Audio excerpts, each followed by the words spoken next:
This is Zach, the Celtics guy, and welcome back to episode 3 of Zach's Legal Lessons. It's another episode of Zach's Legal Lessons, a new segment I've been doing on this channel that I decided I wanted to make. So today we're going to discuss another law as far as the old English common law goes. And it's actually going to be about 3 specific offenses, as a matter of fact. Actually, 3 specific offenses, both related to indictable, well, basically indictable offenses or specific malicious intent. So today on this channel, I'm going to discuss 3 offenses that fall under the Old English common law. This is a specific thing that's very interesting to me. Basically, the Old English common law is like one of the oldest, most widely used and oldest criminal justice systems in the world, and probably one of the most influential in the world as well. I mean, it's basically, we got the common law as the law in multiple nations, including the U.S., and these 3 laws are still the law today in a few jurisdictions, including Guyana in South America, the only English-speaking country in South America, part of the Caribbean, and some English-speaking African nations, and I think in some Australian states too. These are laws as well, but I'll provide links as well going forward. But so in terms of my legal lessons today, we can get to some specific laws today. Number 1, the one offense here called administering poison with intent to injure. And this law was specifically termed, specifically termed as the term, whosoever shall with intent to injure or grieve or annoy any person causes to be administered or taken by any poison, any person, any poison or destructive substance or thing.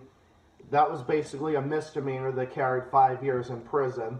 And then there was another type called administering drugs so as to endanger the life of any person. Well, that would fall under that as well, but it was like a specific other type of offense with a different intent. So it's kind of like it's administering poison, but it has a different intent behind it. So if you do it with intent to injure, it's 5 years in prison under the Old English common law. And then if you do it so as to endanger the life of any person, it carries 10 years in prison. So the term injure, aggrieve, or annoy any person is basically, it's kind of humorous how different the legal expressions are for terms like that were then as opposed to how they are now.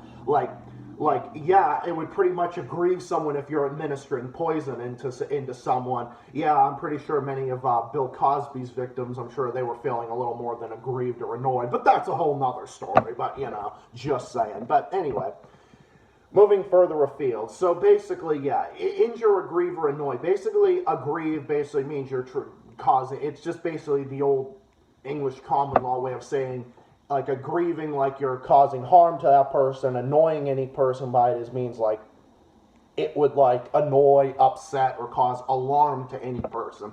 That's basically what that means. It's basically just an older expression. It's like Old English, essentially. Injure, aggrieve, or annoy any person is basically it's like an Old English expression. Kind of there are certain other Old English expressions too, as far as the Old English common law goes, certain resisting arrest is not resisting arrest, but there's a different expression to prevent the apprehension or detention of such person. I think I'm pronouncing that correctly. That is the Old English common law saying resisting arrest. And then we get to the next one called administering drug with intent to commit an indictable offense. This is the second one. The second one is basically This is a crime where you're basically drugging someone with intent to facilitate another indictable offense. An indictable offense is the Old English expression of felony. It's what we know today as a felony, because you know how a felony is triable on indictment. Felony offenses have indictments, misdemeanors don't. They're summarily prosecuted and so on and so forth. So in that instance, yes.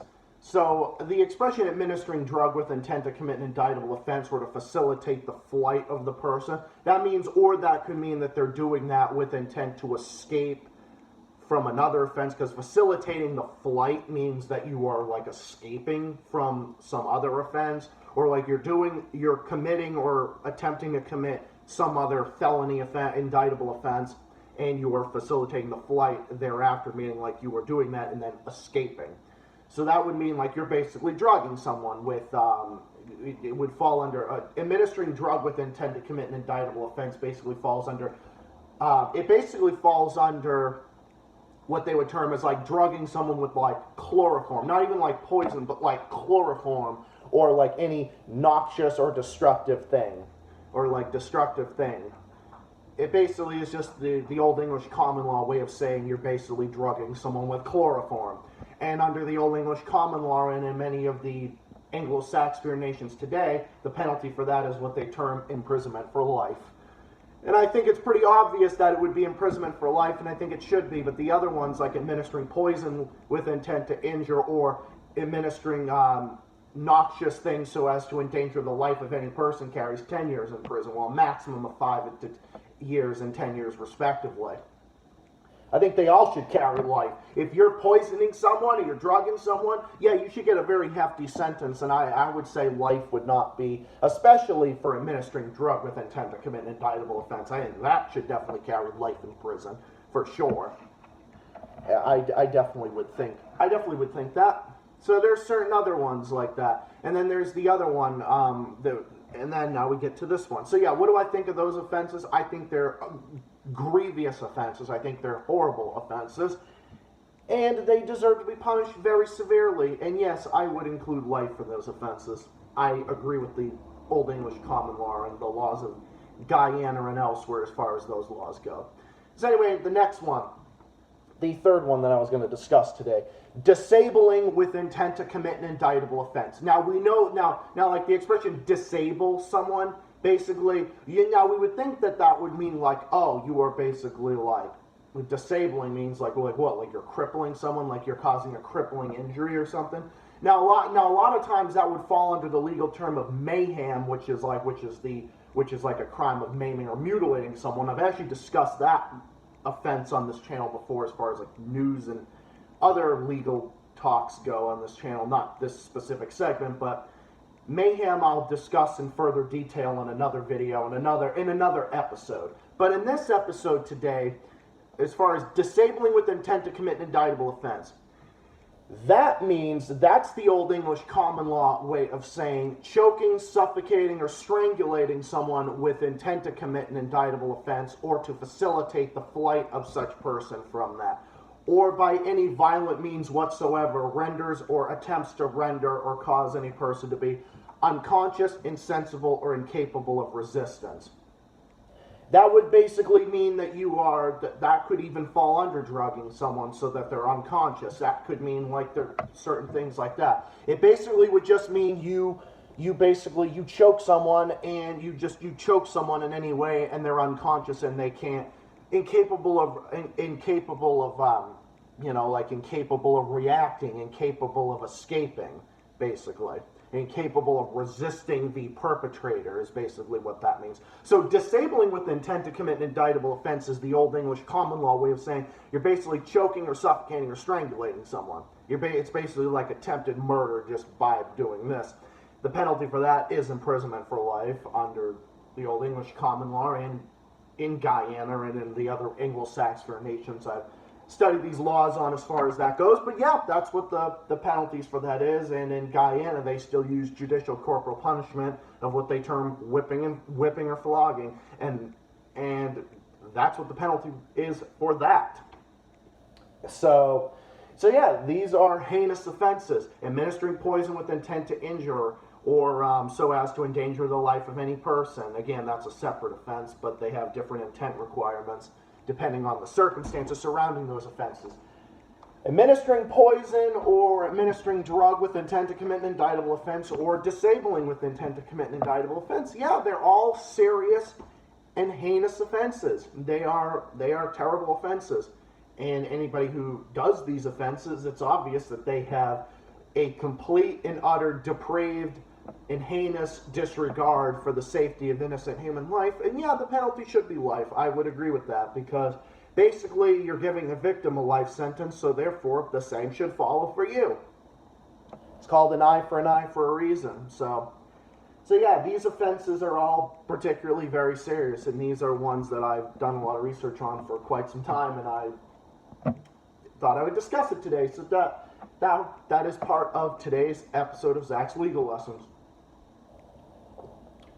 As far as mayhem goes, I think I'll discuss that in another video, and definitely other laws of this nature as well. So yeah, these offenses are all egregious offenses, and they must have happened at some point. And it's interesting to me how like these expressions are like terms like injure, aggrieve, or annoy any person, like how different like the old English law was, the old English language was then as opposed to now, and like disabling and things like that. We wouldn't think of these words in the same meaning then as we would today, if that makes any sense. So I thought it was interesting, and that's why I wanted to come on here and discuss it today. And this concludes another episode of Zach's Legal Lessons. Hope you all enjoyed this. I'll provide links in the description as much as I can, but thank you all for watching, and I hope you all enjoyed. And this concludes another episode of Zach's Legal Lessons. I'll be back with more legal lessons, more episodes, and other content in the works. Stay tuned to find out more and more videos on the way. This is Zach, the Celtics guy, saying thank you for watching. Hope you all enjoyed. And comment, subscribe for more, and I'll see you all again in the next video. Bye for now, peace out, and have a good day.